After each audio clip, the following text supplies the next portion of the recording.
Insurance isn't one size fits all. That's why customers have enjoyed Progressive's Name Your Price tool for years now. With the Name Your Price tool, you tell them what you want to pay, and they'll show you options that fit your budget. So whether you're picking out your first policy or just looking for something that works better for you and your family, they make it easy to see your options. Visit Progressive.com. Find a rate that works for you with the Name Your Price tool. Progressive Casualty Insurance Company and Affiliates. Price and coverage match limited by state law. As a small business owner, sometimes it feels like no matter how much planning you do, there's always surprises, like an urgent, expensive repair. But here's a surprise you will like. With Progressive, small business owners save 13% on their commercial auto insurance when they pay in full. So enjoy a surprise for once. Get a quote in as little as 8 minutes at progressivecommercial.com. Progressive Casualty Insurance Company and Affiliates. Discounts not available in all states or situations. This is Talkin' Rock. Talkin' Rock. Your backstage pass to some of your favorite rock artists. Here's your host, Meltdown. Well, I can check off another name off my list of bands and artists I've interviewed. Let's see, of the guys from Poison, I know I've interviewed Bobby Dahl. I don't think I've ever interviewed Bret Michaels, though I've met him a bunch of times. Super nice. And I've never met CeCe DeVille before. But yeah, Rikki Rockett. I'm going to check him off my list today with this interview, which you can watch on YouTube as well. But here's the thing about this interview. A couple weeks ago, I was supposed to interview somebody, and they flaked. They forgot about the interview, or the time was wrong, or whatever the case is. And, the guy apologized to me. The publicist apologized. He's like, yeah, I don't know where he is right now. Can we do this, some other day? And I'm like, okay, fine, whatever. Anyhow, well, Rikki was late. But while he was running late, I was watching his YouTube series called Legend Tripping. And I didn't realize Rikki was such a paranormal fan. And so am I. So as soon as he was a few minutes late, I emailed his publicist. And I'm like, Rikki hasn't shown up for the interview yet. And she emailed me back. She says, okay, he's about to hop on. He lost track of time or whatever. And I'm like, cool, because I want to talk about paranormal stuff. And that's what we do. By the way, he's playing in Southeast Michigan at the Talkin Lounge coming up at the end of the month with his Rockett Mafia. We'll talk about that. We'll talk about what's going on with Poison. Why do songs fade out and some just end cold? That's kind of inside baseball stuff. But yeah, paranormal stuff. Yeah, I want to get into that. It's Rikki Rockett on Talkin' Rock. Thanks so much for checking it out. Hey, Rikki, it's kind of interesting that you were a little bit late to the broadcast day, because I didn't know anything about this, but I was watching your Legend Tripping series, and I was addicted to it. I didn't realize that you were into all that stuff.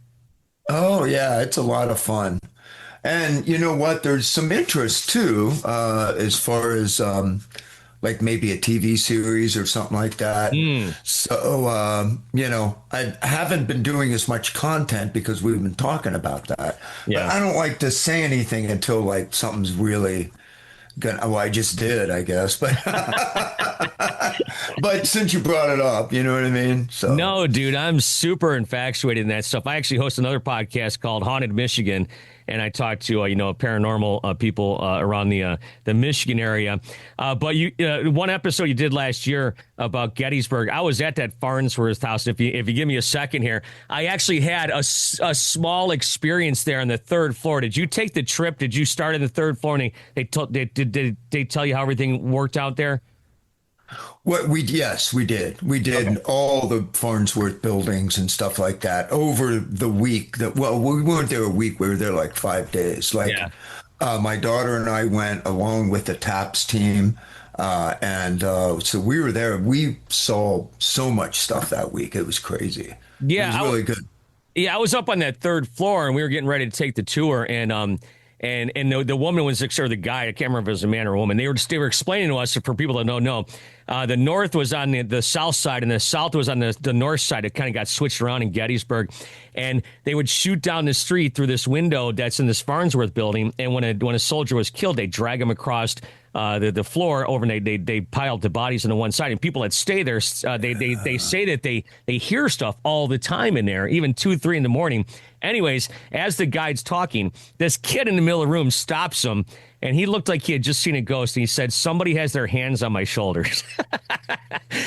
And I was Wow. like, holy crap. Now, it didn't happen exactly to me, and I was there, but it's like, that was just kind of wild. Well, you know what? I was like getting nothing. Okay. For the longest time, I was getting, no indication of anything being weird, or we were in attics with lights off, all this stuff. I'm like, okay, maybe there's just too many people here. I don't know what it is. But then we were borrowing some of these, where you have heat detection, and we were getting we have a couple of guys with the fire department in our group, and they lent us a couple of these, I forget what they're called, but they're meters to see heat, meaning to find victims and stuff. That was coming up in the building you're talking about. That's where I started to see stuff. And I was like, wow. And I'm trying to videotape it off my phone onto the, you know what I mean? Yeah. And so that was pretty wild. That was probably about the most compelling evidence that I got over that period in time. It was fun. Now, you're playing at the Talkin Lounge coming up on August 29th. And there's a building called Eloise. Have you heard about that? Eloise Asylum? I have heard about it. Yeah. So that's 5.5 miles from where you are, 14 minutes. I actually Googled it. I was in there one night, and we were in this surgical room, and somebody was clanking together these lobotomy tools from way back in the day. And I've got it on video. When you come into town, I'll play it for you. I got about 25-second snippet. But outside this room, these shrieks came, and everyone looked at everybody, and the guides called to the people upstairs. You said, "Did you hear that?" And no one heard it. And I got it on video, and I've sent it to some of my friends, like Steve Shippey from the Travel Channel. And he said it sounded outer worldly or whatever it is. But you should go. You should go if you got a little bit of time that afternoon to go check that place out, or maybe after I would love to. Yeah. Even better yet. Yeah. So, anyways, I could talk to you about ghosts and paranormal stuff all afternoon long here. But like I said, you got that show coming up August 29th. What precipitated this tour for 2026? Well, I've been doing some gigs with Rockett Mafia. It's a fun thing that I put together a couple of years ago. And when I found out Poison wasn't going to tour and commemorate a 40-year anniversary, I thought, well, maybe I'll do that. But how can I do it the way Poison wouldn't do it? Or, I don't want to compete with like what Brett's trying to do. I realized that Poison would never do the whole Look What the Cat Dragged In record. Like that wouldn't be in our wheelhouse. We do a bunch of Poison songs. That's how that would go. So I thought, well, maybe that'd be a cool thing. So I kind of ask a few people, a couple of agents, different people, is this a good idea or is it cheesy? And they're like, no, I think it's a really good idea. So I said, let's do it. Let's have some fun with this. It's only going to be a year. It's only going to be this year. Because next year won't be the 40th. So obviously, so, we went for it, and it's been a lot of fun. Like, it's been received really well. So, because we're not trying to do it, we're not trying to do be a Poison tribute band, and I happen to be in it. We're doing it like Rockett Mafia is doing the Poison record. So that's the approach, because otherwise it'd be super cheesy. Now, if I'm not mistaken, Mick Sueda was in the band at one point. Is that correct? Yes. As a matter of fact, I was texting with him today. Yeah. So he's been busy with the Bullet Boys. Yeah. And what happened towards the end of last year when we were doing some gigs, he had a knee infection that, like, the doctor's like, you cannot play. Like, you can't go stand on a stage. We're like, well, can we bring out like a wheelchair and Mick play, And he's just like, no, this is not good for insurance or otherwise. So we wound up, replacing Mick for a little bit, and then Stacey Blade stepped in, and then when Mick came back from his knee injury, he got offered the opportunity to work with Bullet Boys again, and I'm like, hey man, go home if you want to, I mean, do that, yeah. So I think that, if I'm not mistaken, Mick and you and I are kind of from the same area of the country. I grew up in Western New York, and isn't he from that area there as well? He is. Yeah. He's from, like, not Buffalo, but somewhere in that area. Yeah. And Yeah, I'm a little further down, Pennsylvania, Yeah. central PA. Yeah, I've been down there before. I've stayed down there at the old Fogies place. I toured the York Assembly plant 'cause I'm a Harley guy myself. Oh, I drove that track. Did you really? Where they test the track Yeah. when they first came out with the Springer. Remember when they Oh, yeah. returned the Spring? I rode one of the first Springers, so that was really cool. I mean, the whole band did, but well, I know Brett did. He was with us, and Scotty Ross. Trying to remember, but yeah, the York plant's right there, man. Yeah. It was like, how cool. It's so cool for a guy like myself who's ridden Harleys for almost 4 decades now to see that. But, I was reading like your biography for your book, which we'll talk about here in a second. But I am not a Los Angeles guy growing up in Western New York. Did you become a Los Angeles guy moving from mid-state Pennsylvania to Los Angeles? I don't know. I don't know what that means. Probably not. I mean, I don't, we lived in Hollywood in the early years, you know what I mean? Yeah. With Poison. But I live an hour away from the city. I'm out in the boonies here where I can ride dirt bikes and. Well, I guess that's the thing. It's like, we grew up in a different era than Los Angeles or Hollywood. And I've been out to Los Angeles. And I'm like, this just isn't my groove. Yeah, I always say, I'm too ugly for LA and too slow for New York. So, Yeah, that's funny. But your book, Ghost Notes, My Life in Poison. And like I said, I just discovered that you were kind of in all this paranormal stuff. I don't know where I've been all this time. But tell me about this book. Do you have a date for any release or anything like that? Yeah, it's coming out next month, September. You can pre-order signed copies and all this stuff. There's some on Amazon. There's Rare Bird books. Rare Bird is distributed now with Simon and Schuster, so but that pushed the book back a little bit because then it was now a 90-day turnaround.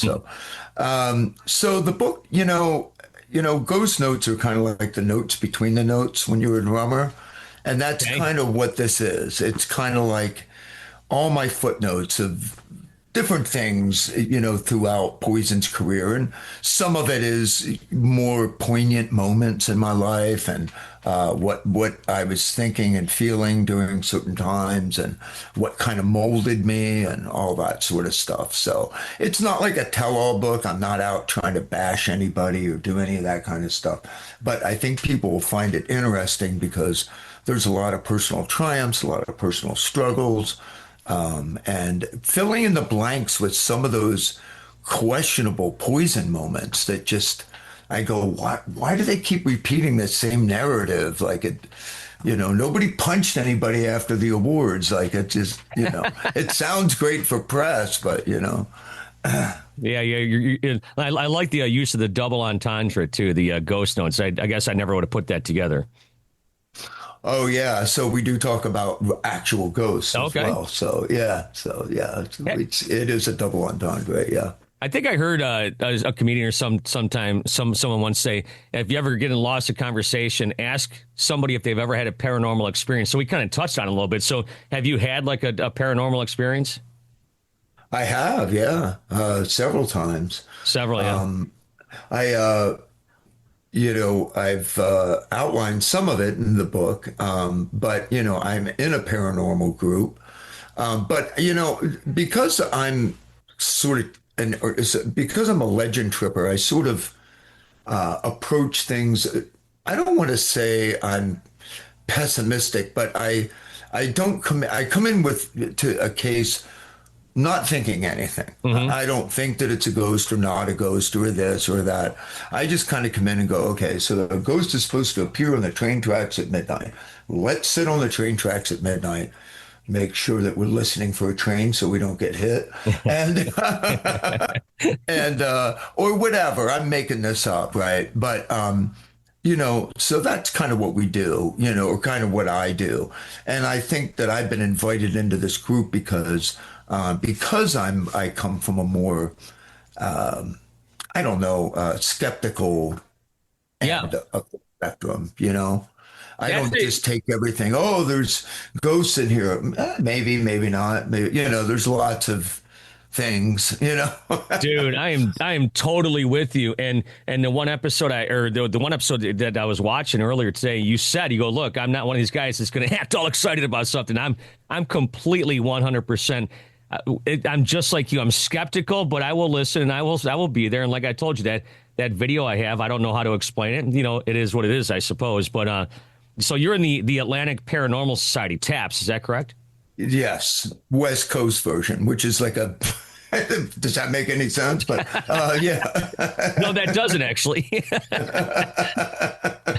But yeah, so I met all those guys. Like part of the Gettysburg experience was being able to meet, you know, the guys that started the group many years ago, hang out with people. I'm like one of the newest members. I've only been a TAPS guy for like 3 years, I think now, 2 or 3 years. And the other newest member has been there 9 years. Wow. You know, so they're very picky about who they bring in. And so, but that's great because, you know, we have a really good reputation that way. Everybody, I can rely on this group so well.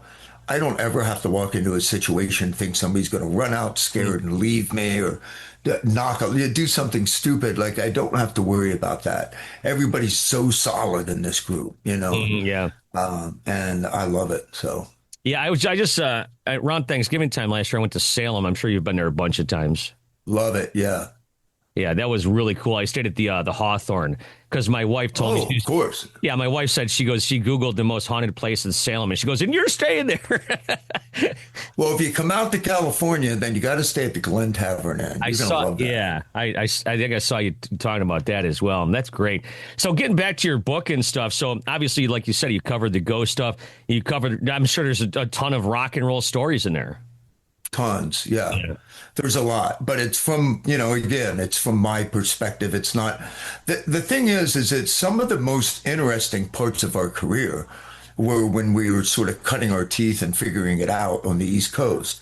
Everything just starts at the Sunset Strip with everybody else. Like that was a short stop in our career. I mean, it was important, but we didn't really get signed because of that. You know, we were making a lot of noise on the circuit, but we wound up on an independent label and, you know, Enigma. So I just think that all the stories, not all the stories, but a big chunk of the stories of those early days when we were playing dive bars in Maryland and all these places. I mean, that was some of the crazy stuff, quite frankly. It really was. So like honestly, like you know, I was the hairdresser at the time, right? And so we'd go and set up, get everything going, do a sound check, and then I'd come back, work for a while, and then go back and play 3 sets, go home, go back, you know, at the end of the night, 2 o'clock in the morning, 3 o'clock in the morning, and just go to work and like go to sleep in the shampoo bowl. And like just wake up and brush my teeth and start work and then go back to the gig. Like, and I did that so many times, I can't even tell you. I would not have the energy to do that now at my age, but you know, like just crazy stuff like that. And the whole time I'm trying to get girls to come to our shows and stuff, you know, and that would work. It worked. Yeah, for sure. Yeah, absolutely. Insurance isn't one size fits all. That's why customers have enjoyed Progressive's Name Your Price tool for years now. With the Name Your Price tool, you tell them what you want to pay, and they'll show you options that fit your budget.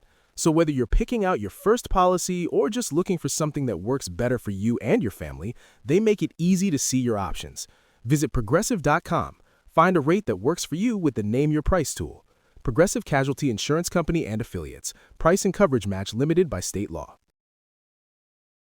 For a small business owner, every day is full of surprises. Some great, some not so great. Like when a client cancels their order at the last minute. But here's a surprise you will like. Progressive provides small business owners with 30 customizable coverage options to help keep their business going strong. So go ahead, surprise yourself. Get a quote in as little as 8 minutes at progressivecommercial.com. Progressive Casualty Insurance Company and Affiliates and third-party insurers. Coverage is not available in all states or for all vehicles and coverage selections. This message is brought to you by the Capital One Venture X card. Venture X offers the premium benefits you expect, like a $300 annual Capital One travel credit for less than you expect. Elevate your earn with unlimited double miles on every purchase, bringing you one step closer to your next dream destination. Plus, enjoy access to over 1,000 airport lounges worldwide. The Capital One Venture X card. What's in your wallet? Terms apply. Lounge access is subject to change. See CapitalOne.com for details. So, how long were you guys in California before, like, you guys started to break? It took a good solid year. It really did.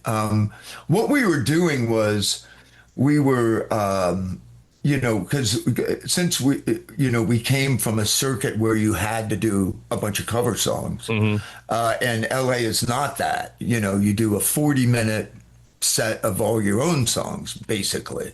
That it's a showcase town. And so in order to make money, we would go to the outskirts of LA, Tustin and places like that, and play top 40 stuff. Go and play 3 sets and do top 40 and make money like we did back east. That's how we survived.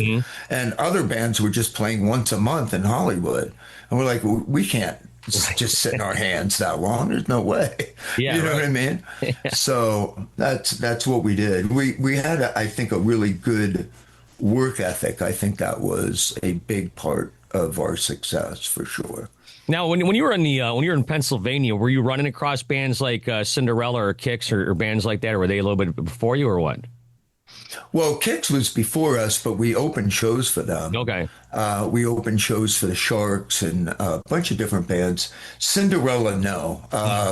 So we didn't know those guys. Well, I think Brett knew Tom a little bit. I think he was at a rehearsal or something. But no, we didn't know those guys. We played the Empire Rock Room, which is where Cinderella got signed out of. But yeah, they were they stayed closer in Philly. We were hitting a lot more. They were just a couple years ahead of us. Okay. Tom's a little older. Eric's a little older. Maryland, the drinking age was 18 at the time. So we played a lot in Maryland, because we were young. We were 19, 20 years old. When we moved out here, I turned 23 out here that year. Okay. So we were young. And I'm so, the oldest member. Right. And so you leave at 23. By 30, you're a multimillionaire rock stars, right? Yes. Yeah. I mean, that's a quick change. Yes. I grew up in this band, basically. You know what I mean? It's hard to understand myself without the Poison history. You know what I'm saying? Oh, yeah. So, of course, I had to do a book about it. You know what I mean? We've always been afraid to do a book together, I think, because I don't know, Poison has been, well, we did have a really good offer, but they wanted just dirt. And, I just remember saying, my parents at the time, my parents are still alive. I don't want to. Yeah, I don't want to embarrass my parents. Now I have kids, so they're going to be embarrassed. Yeah, right. Like they are now. Yeah, you say like the dirt, and it's like, the first thing I think of obviously is the Motley thing where they wrote the book together like that. Yeah. Yeah, it's interesting, I've spent my whole life in the radio, but it seems like sometimes rock stars have their own ups and downs. Obviously, you guys grew up in mid-state Pennsylvania. You go to Los Angeles, you catch fire. Next thing you know, you're touring. You're playing arenas and stadiums, and with all these, and then then grunge comes along, kind of maybe goes down. There's a real roller coaster kind of aspect to some of the rock stars' lives, isn't there? Absolutely. I talk a lot about that. The thing is that during the early part of the whole grunge thing, we were so consumed with trying to kind of reinvent Poison and fill Cece's shoes in some way, shape, or form. And we realized we're not going to be able to do that. So we made a little bit of a left turn. And it's funny because I just listened to that record, Native Tongue, yesterday. I haven't listened to it for a while, except for one song I do in my drum clinic. But I love the way I played on that record. I think it's a great record. Rikki was great to work with. And I'm very, very proud of that record. I feel like we're not going to try to be grunge because that's not our jam. We're not going to try to be what we were with Poison, or I'm sorry, with CC. We're going to turn the page and do a new chapter, and we're going to do it really well. And I think we did all those things. Was it as successful as Open Up and Say Ah and stuff like that? No, it wasn't. People had grown to understand Poison a certain way. And then there were other types of music that were, obviously out there.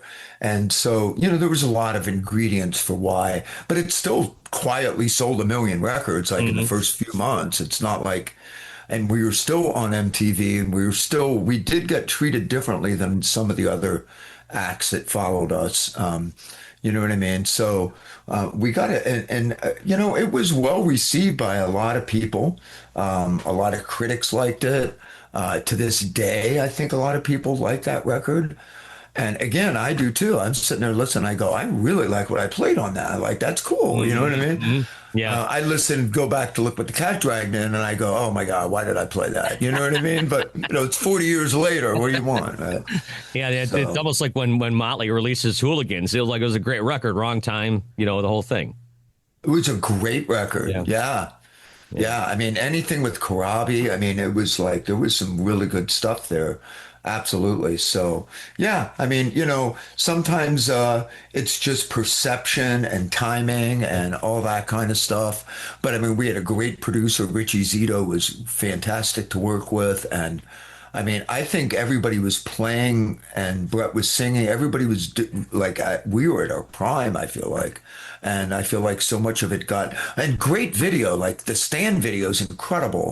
I mean, I look back at that and I go, wow, like that really, we shot it on film. It looked freaking like a movie. It was so good, but it just didn't resonate with core Poison fans, most of them anyway. It just didn't. We went out, we did a tour, we did fine, we were, and all that stuff. We did Europe. It was fine. It was good, but it wasn't phenomenal. You know what I mean? Yeah, it's like catching lightning in a bottle, I suppose, right? It's like sometimes it works and sometimes it doesn't. That's right. And that's why you can take super groups and put them together. And it just doesn't, you think, A plus A and B plus B, and this is all going to work together. Yeah. Once in a great while that works, you know what I mean? But most of the time you can't formulate it, arguably some of these AI platforms are trying to do that, but yeah, right. But you know what I mean? Like it's just speaking of AI, we have to talk about that for just a second. Sure. I have a 13-year-old daughter who thinks almost everything is AI slop. Her age group can't stand it. So there's, a lot of people, I feel like the next generation is going to just go, we don't want that. That's not, I'm not saying they wouldn't want it to calculate a new prescription that helps somebody. Right, That's right. not the part I'm talking about. You're talking about getting a song on the Billboard charts. Right. Yeah. There's a lot of that garbage. Yeah. Yes. And it's very predictable. And, it's basically that AI stuff is taking what already exists and mishmashing it together. It's not creating something totally new. And you might say, well, aren't you taking your library and yes and no.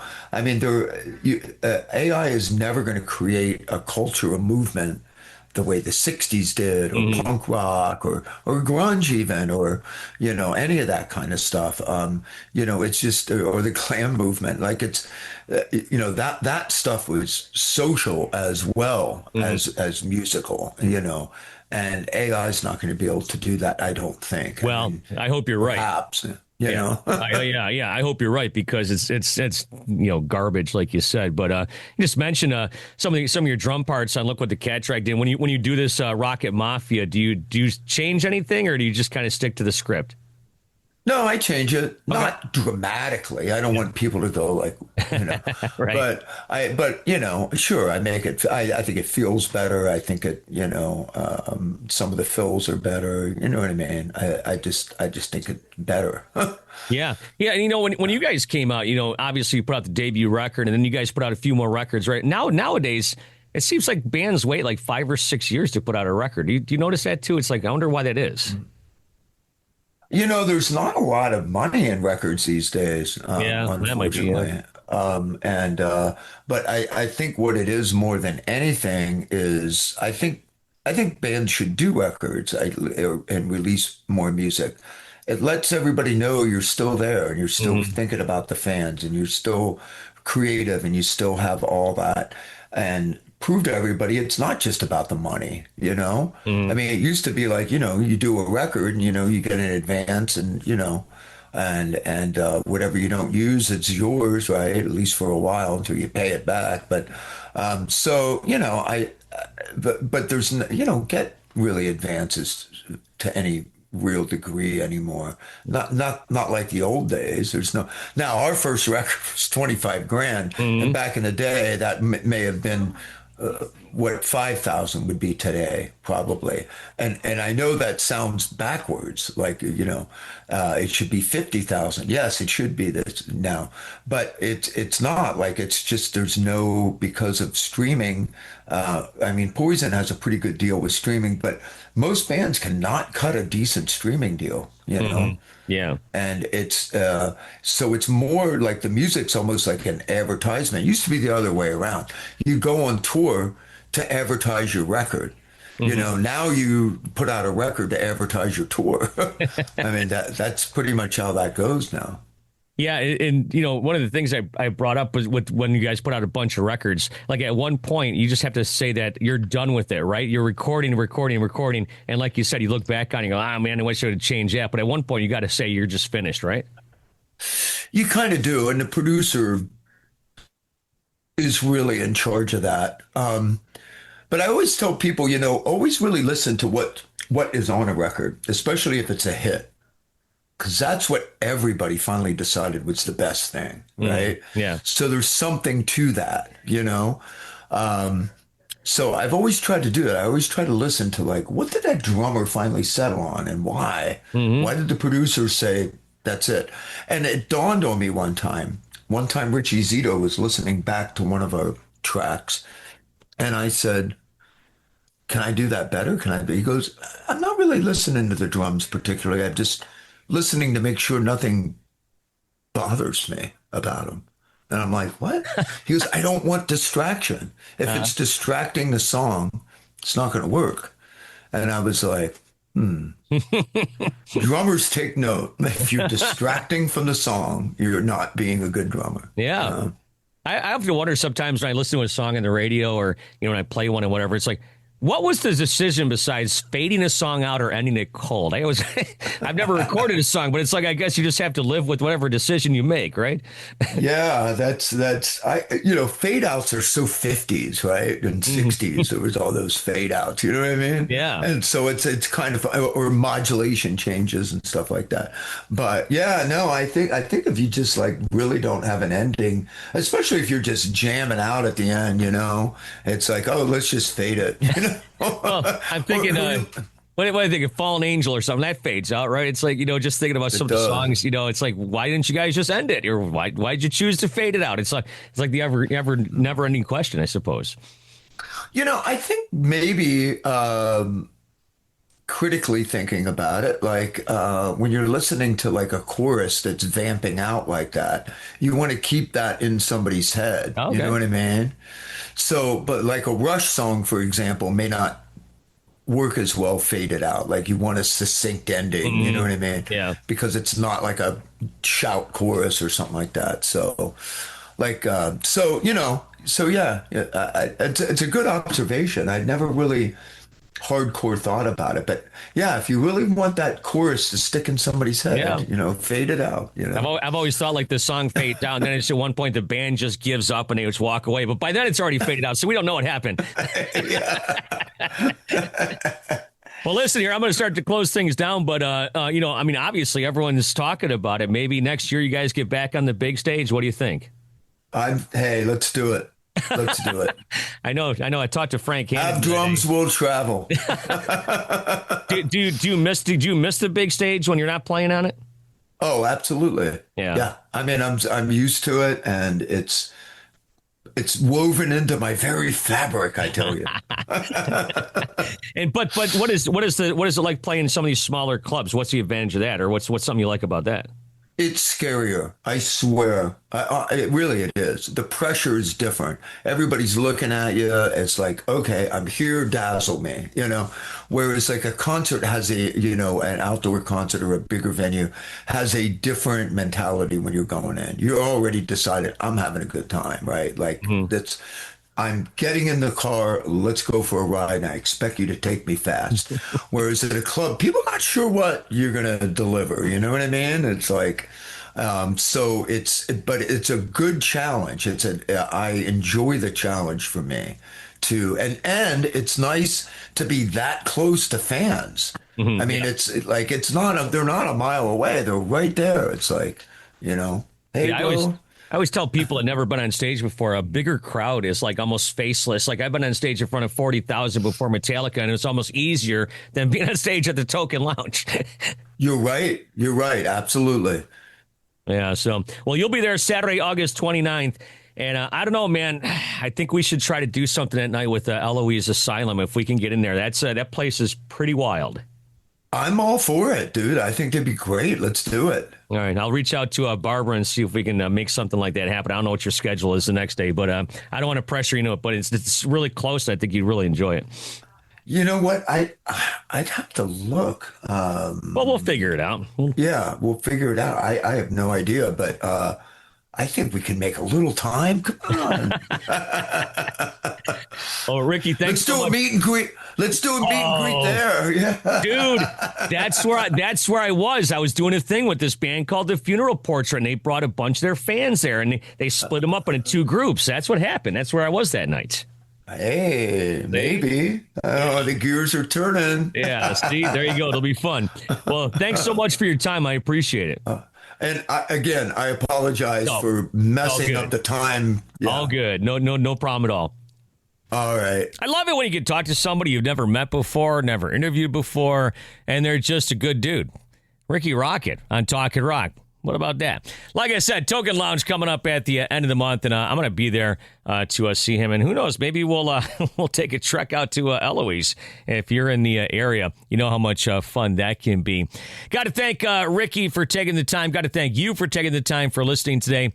An interview with Tyler Conley from Theory of a Dead Man is coming up before I get out of here this week. I'm heading to Sturgis over the weekend, and I'll be there all next week at Full Throttle Saloon broadcasting my show on WRAF. Looking forward to that. Sammy Hagar is playing, Rob Zombie, Jackal, of course, bunches of bands playing at the Full Throttle. So I'll be leaving Saturday, but before then, I will post the interview with Tyler Conley. Hey, thanks so much for listening to Talkin Rock. Well, I'll let the big guy wrap up the show. Thank you for listening to Talkin Rock with Meltdown. You can help this podcast grow by giving it a 5-star rating and writing a review on Apple and iTunes. Plus, feel free to subscribe and share it with your friends. Until next time, thanks for listening to Talkin Rock.